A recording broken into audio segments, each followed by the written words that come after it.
we're gonna do our midseason report on Thursday. So let's try to stay away from like talking too much about the individual player awards, which we'll do on Thursday. Right. Or even just kind of where the teams are. I think this is more about like, okay, we're at the All-Star break. We're finally here. We're going to go through the deadest part of the sports season here with the Home Run Derby tonight, the All-Star game tomorrow, and then you got to get through Wednesday where there's no major sports. Thursday. Wednesday and Thursday. So this is what struck me as as we are Sunday night here. So basically the games are just about over for the day. The latest game started at 4:00. There's no baseball Monday. No, we call it the Home Run Derby. Baseball. You got the All-Star game Tuesday. You call that what you want. Nothing Wednesday or Thursday. So if you want a Major League Baseball game contested between two real teams, you got to wait till Friday. That's a long time. You got a long way to wait before you're watching baseball again. And I think it doesn't feel too bad until you get to the Thursday.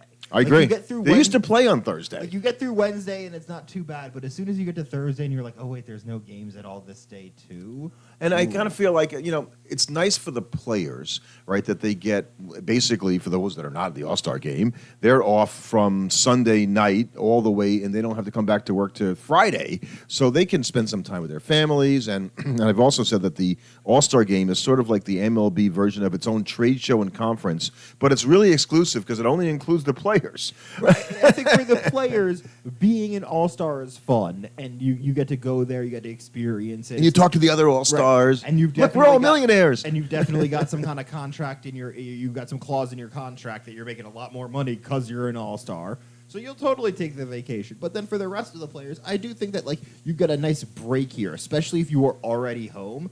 Like today, the Mets lost to the Rockies. They were unable to complete the sweep. But you know what? For a lot of those players, for everybody but Pete Alonso, you got to go home at 4:00. Right, they played the 1:30 game. So they're done at 4:30, and they're going home until Friday. See you on Friday. That's got to be kind of nice. You don't get a lot of breaks like that as a major leaguer, so it's going to be this long period of time for them where they're off. I got to imagine they're going to enjoy it. And how about with all the injuries, and there have been a lot with players that would have been playing in this All-Star game, I think the number, and I may be wrong, is 36 first-time All-Stars. Wow. That number stunned me. That's an insane amount. And so if it's not 36, it's 32, or it's that many. There's a lot of breakout guys that are having a really good year this year that are getting the nod, sort of deservedly so. I certainly think the fans of the Philadelphia Phillies have 8 of them. They have 8 All-Stars. 5 pitchers, I think. 8 All-Stars. No, they have been the best team in baseball so far this year. I don't think makes there's much question about it. But 8, I think they have 8 All-Stars.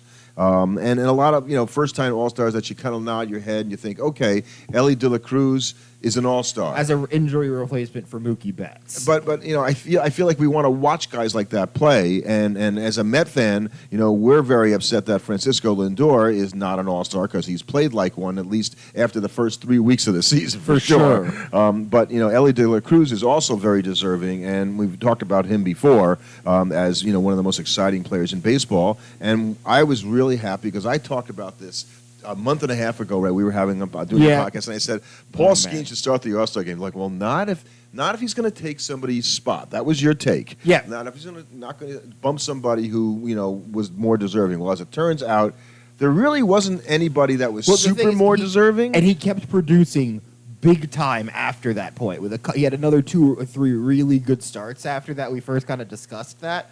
So. Yeah, I mean, as much as they pulled him out of a no-hitter last week after 7 innings. He didn't give up any hits, and he had thrown 90-odd pitches in the heat. And he said himself, I heard him interviewed after the game, going, "Yeah, I didn't really have a problem with it. I was kind of done at that point, and I kind of knew it. So I had no problem with the manager taking him out. But he's going to start the All-Star game. That's right? Because this is an exhibition game, right." I think one of the things that we all have to do is we have to kind of stop talking out of both sides of our mouth when it comes to the All-Star game. We can't be saying things like, oh, it's an exhibition, it's a game that doesn't matter, but then also talk about how it's such an honor for these players to be in the game playing it. It is both of those things. But there is an honor to be named to the All-Star team. Right. Actually being in the game, whoever starts the All-Star game as the starting pitcher, I don't think it really means that much. You're not gonna. There's no statistic to track that. So you know what MLB cares about? Eyeballs. And they know Paul Skenes pitching in the first inning of the All-Star game is going to get eyeballs on the TV. And I tweeted, I X'd this week. I don't know. Tweeting Everybody still says tweet. Yeah, tweet. Anyway, I put out this week that the WNBA whiffed on the fact that Caitlin Clark, who's having a great rookie season in the WNBA, is not on the All-Star team. And there's so much attention to this player. And if you're trying to draw attention to a sport that is clearly on the rise, I mean, there's no question this is by far the biggest WNBA season. She should have been in the All-Star game. And that's what baseball is doing really well this year is look at the people they're putting into the All-Star game. It is the people the fans want to watch. Elly De La Cruz is in. Pete Alonso was in so he can compete in the home run derby. Major League Baseball recognized we need to lean on our stars and our star power, and they're finally starting to do it. Right. You know why? Because the game doesn't count. Exactly. So it's so all of the older baseball fans, and I guess I would be one of those, but we all think about when the All-Star game mattered because the teams didn't play each other all the time, you didn't get to see the players all the time, and there was some sort of a rivalry, a real rivalry between the American League and the National League. That is long gone. From the player standpoint. You get traded around, you move to different leagues, you don't care. You just want to play professional baseball. I don't care which league I'm in. There's not this league thing. It's because as soon as free agency came in, being loyal to your league and your team meant so much less because you're no longer just the chattel property of the owners. You have say in where you're going to go. But if you could be in both the American League and the National League, which team you might play on, especially if you're a guy that's crossed over leagues. Like if you're Juan Soto, playing on the American League team versus the National League. I really want to beat those National Leaguers now. You've been a National League your whole life until this year. I don't think he just wants to play because he's going to enjoy being an all-star. And so they all can get like, hey, when they get to first base in the game, they can say hi to the first baseman because they never really do that. And hey, look, isn't this great? We're all all-star. And that's what this is. It's sort of a good feeling exhibition between these guys, and the fans get to watch and enjoy it, hopefully. I think that's really what and I think that as long as we go into the All-Star game with that mindset, it's a much more enjoyable product. If you're going in to watch a competitive baseball game, you're going to have a bad time. And I think for me, I keep thinking I should like this more, and yet I'm still compelled to watch because I'm such a fan. But during the game itself, it's kind of boring. There's no good All-Star games. Let's be honest here. The thing for the All-Star game is as much a vehicle just to see who we can name All-Stars as anything else. We have the game because we might as well. We need to name All-Stars. Let's have a game. But nobody's sitting. If I wanted to watch an interesting exhibition match of baseball, we have that. It's called the World Baseball Classic. I agree. And that counts. Right. That's the thing that's meaningful. And the players, it means something to the players. And they play it that way. Right. So at least with baseball, I will say this. In comparison to all the other sports, baseball is the all-star game that at least most closely resembles a normal game of the sport because the players can actually play at more or less full game speed. Unlike in the other sports. It's not physical in the way the other sports are. You're not worried about getting injured in the same way. To the same degree. Right. I completely agree. Although guys do sort of beg off the All-Star game if they're a little dinged up and say, I'll miss it because it's more important if I'm Tyler Glasnow to not pitch in the All-Star game, which he is not, even though he's instead just going to sit around and make sure to keep on resting and getting, Devers is going to miss with a so shorter. He hit a home run today for the Red Sox on Sunday to help them to a victory. Really so I'm not play because I need a rest. I think that's really unusual, right? That a guy could go out and hit a homer and then say, I'm not going to play the All-Star game. I'm going to rest up to help my team. I think that tells you what it's all about. Right. It tells you that, especially for guys that have been there before, they don't necessarily need to do it again. He's like, I got my All-Star nod, my clause in my contract is fulfilled. I'm still an All-Star. I'm just not going. I'm just not going to go. So, and then the whole weekend now, as all the sports do, they try to come up with all these other events. And in addition to the home run derby, they've got the Futures game, which happened yesterday. Brandon Sproat of the Mets had a scoreless inning. Right, so he looked real good. Oh, well, really excited about him now. Actually, I am excited, but one inning in a Futures game doesn't really change my. I think you had the historical the HBCU Jenny Finch Classic. You have the game on Tuesday. You have this the home run derby and the draft, the skills challenge, and the skills challenge, and the draft. So the draft is today on Sunday. And what I notice about the draft, and I'm going to write about this and talk about it. So an Australian kid got drafted number 1, which is kind of cool because only 38 Australians have played Major League Baseball. Okay, that's cool. He's really good. He's an interesting guy. Went to Oregon State. Great, all that stuff. But the first 5 guys I think I saw so far that have been drafted are all college players. And so the idea that now we're going to draft high schoolers like used to be the case, and the college guys, there'd be a few college guys drafted, but pretty much all high schoolers, it's been a real flip. And so what I want to eventually get to is talk about, and we're not going to do it tonight or today, but that college baseball is providing a lot more to Major League Baseball than it ever has, and Major League Baseball has done nothing to sort of acknowledge that. I think that's where I'll start. Right, yeah. I think it'll be interesting to see, especially with the success of Skenes, will teams be more willing to take a chance on the college players? And not look at them as sort of, well, he's already 22, he's too old for us, which is kind of how teams look at them now. Right, Skenes was the number one pick last year, a year ago almost exactly, right. And is going to start the All-Star game tomorrow. That's pretty unusual. Right. And that's what we can't have to kind of caution ourselves here. As much as, they're drafting a bunch of college guys, that does not necessarily mean these guys are suddenly going to hit the major leagues and have big-time success. But, you end up on the weekend with the next games that really count. So I guess get what you can out of the All-Star game because there's not going to be a lot of baseball this week. Yeah, it's going to be boring, but I think there's still going to be a bunch of baseball news. We're starting to see some of the first trades come through, so we might start seeing some of the hot stove heating up, especially as we get closer to the end of the month. We've only got really 2 weeks until it's the trading deadline, and then who knows what we're going to be seeing. Yeah, and we talk about teams.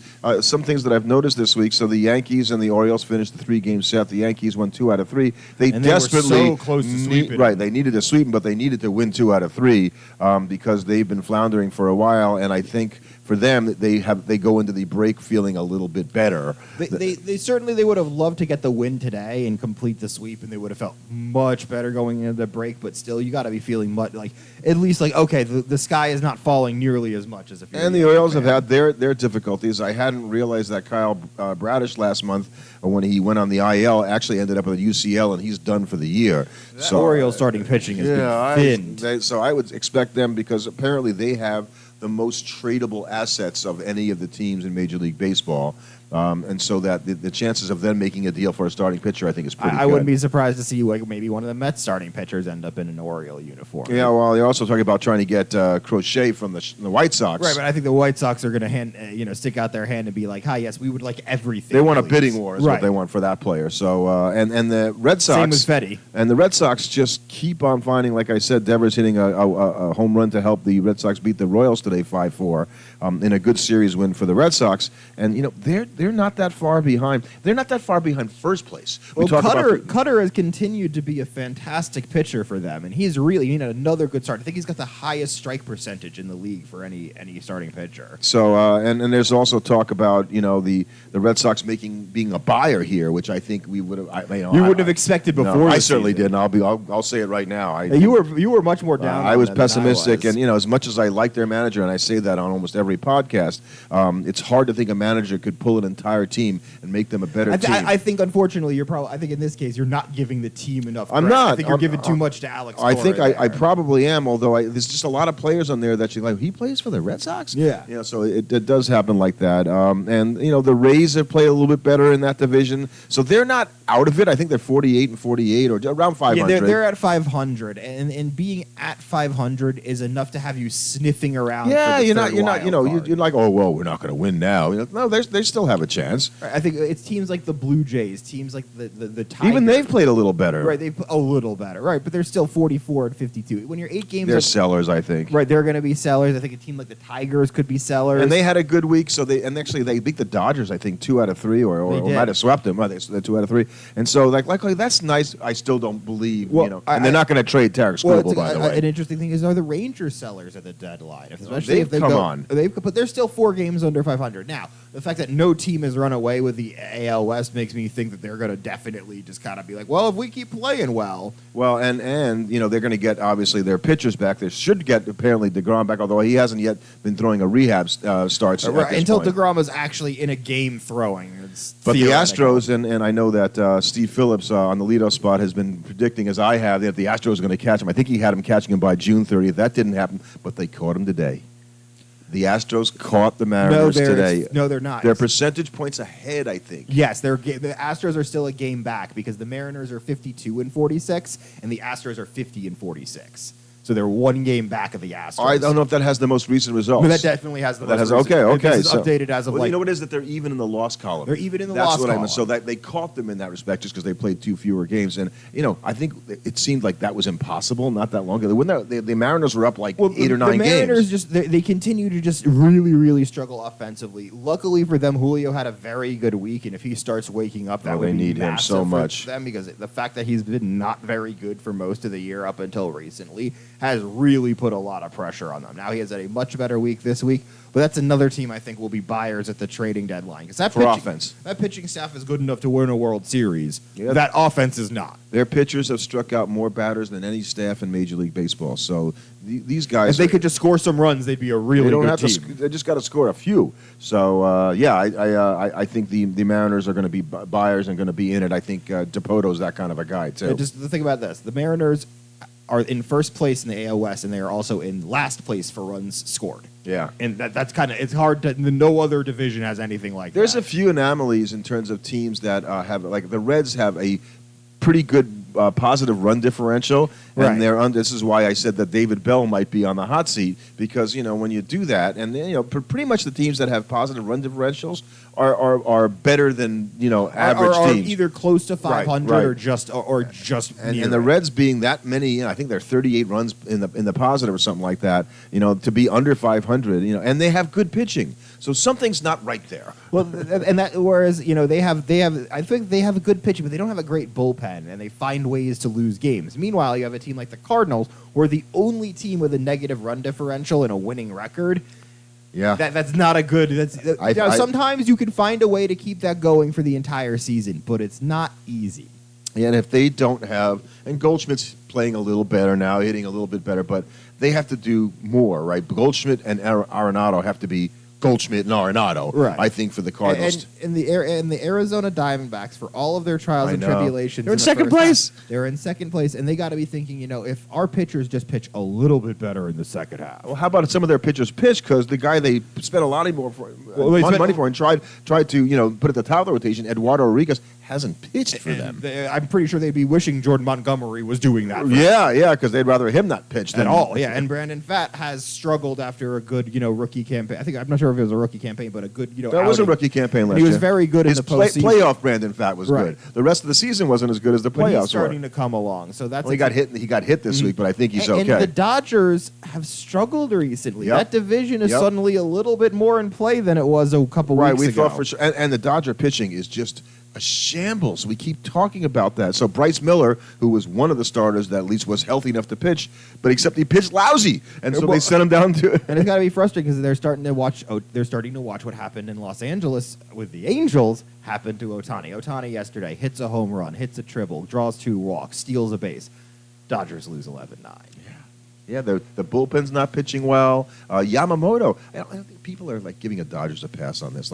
I feel if the Mets had signed Yamamoto, right, and he was hurt like he is, and he hasn't been pitching, they go, oh, here we go again. They pick a guy, they pay him $1 zillion, and he can't even pitch. That would be the New York take on this. I mean, you know what? Met fans have been pretty good because we've not been losing our mind about Senga this year, even though he's taken a very long time to come back. We love Senga. He's coming back soon. Right. So I think there would be some patience if we were in the Dodgers' shoes with Yamamoto. Yeah. So there's some teams that just seem like they have individual parts that are okay, like the Cubs, but it's not working. I mean, at the same time, the Cubs are. They had a great week. They were at 7-3 in their last 10. They're starting to come out of it. They're off a good sweep of somebody as well, Rece. They said they swept the Guardians. They did sweep the Guardians, which was surprising. But they're a team that they're still 4 games under 500, but the Brewers have kind of come back down to earth a little bit. So that division, really the only division in baseball that feels locked up in a sense, is the NL East, and that's really just because the Phillies are playing at such an unbelievable clip. Yeah, they went 5-4 without Schwarber and Bryce Harper,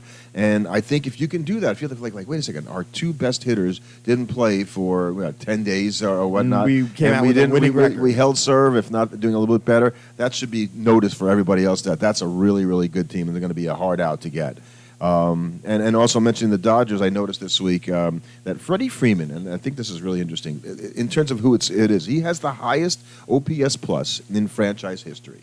decade. That's in Dodger franchise history. So that's like Brooklyn too, right? And so that's like, well, guys, what their OPS plus was for their career while playing with the Dodgers. Correct. So it is possible that he's got an OPS plus of 168. He could pass Mike Piazza and Gary Sheffield. Both of them had an ops plus of 170, and both of them were amazing as Dodgers. For him to have the highest, like, it really shows how good he's been for them. and that only will last for a little while, because as long as Ohtani gets enough at bats, he's going to have the highest. He's going to ops pass plus. them for sure. So I think it's it's very telling that the Dodgers pitching has been what's let them down, and they have so many pitchers. We saw Dustin May this week go down, not because of the arm injury he was trying to recover. Esophagus. He tore his esophagus, and he is out for the rest of the year.